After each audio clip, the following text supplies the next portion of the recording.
Welcome to the conversation on TYT. Michael Shure with you today, and we're going to speak with someone who actually may be a familiar face to some of you for his performances in the Pirates of the Caribbean and 24, which is where I would probably remember him from.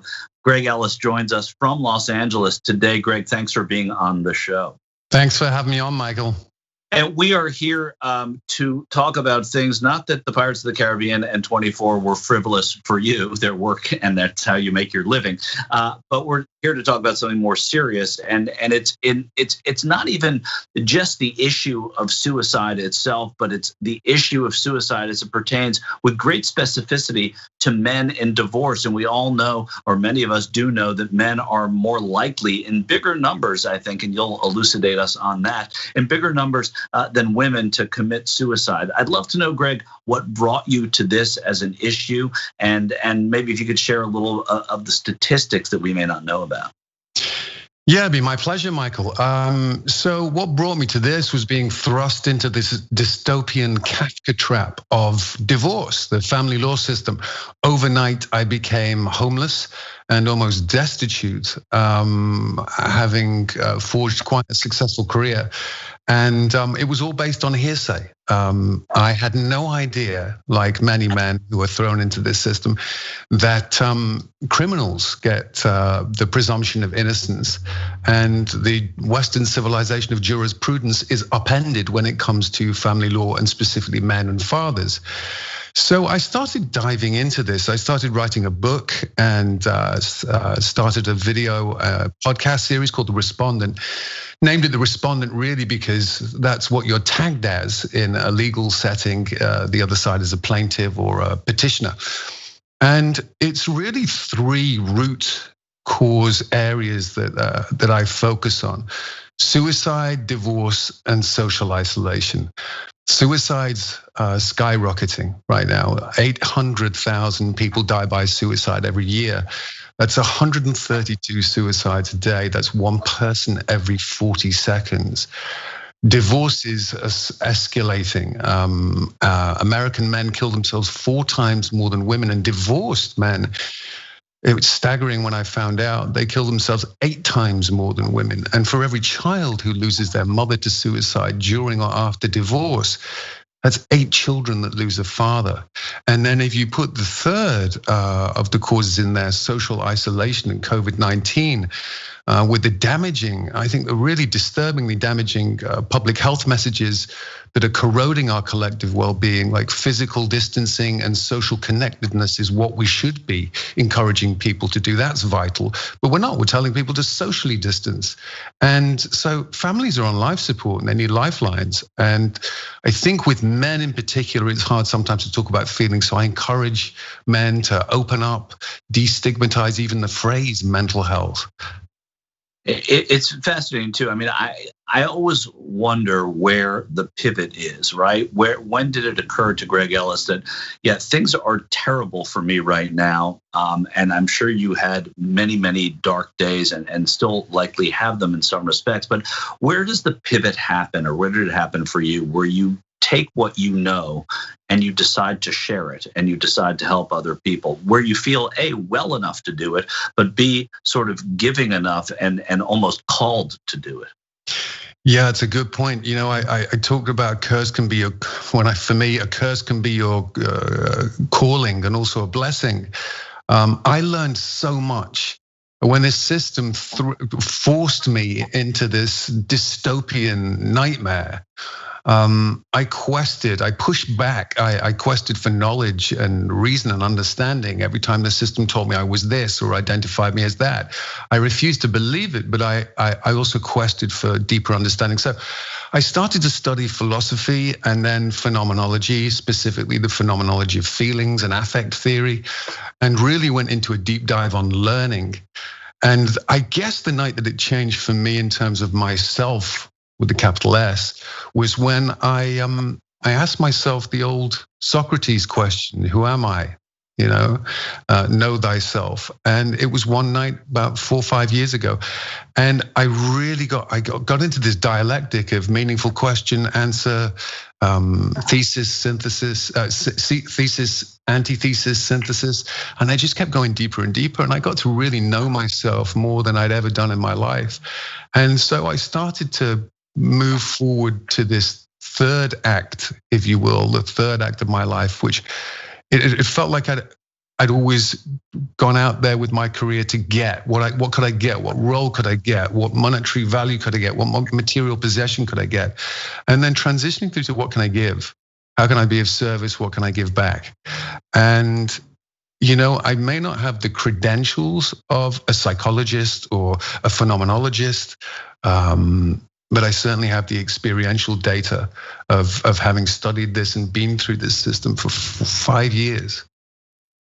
Yeah, and when we talk about the system you've been through, because that's such a journey, it's such a journey for you. But was there a point where you saw yourself at your lowest, and you thought about the lowest point that other people were in when they go through something like this? Because it is on paper a routine passage for many people. Divorce, I'm divorced, you're divorced, many people are. But what is it that was the exception in your case that made that happen? I think it was the catastrophic nature of suddenly and shockingly it happened. Literally, it was in an instant. I was at home playing with my sons who were 8 and 10 at the time. And a phone call was placed with a wild accusation about me. And I was literally pulled from my home within a few hours in handcuffs and incarcerated. And that was the first of 4 or 5 incarcerations. And I think going on that odyssey, if you will, of self-exploration and recovery from that, I found myself a couple of times at I call it the brinking point.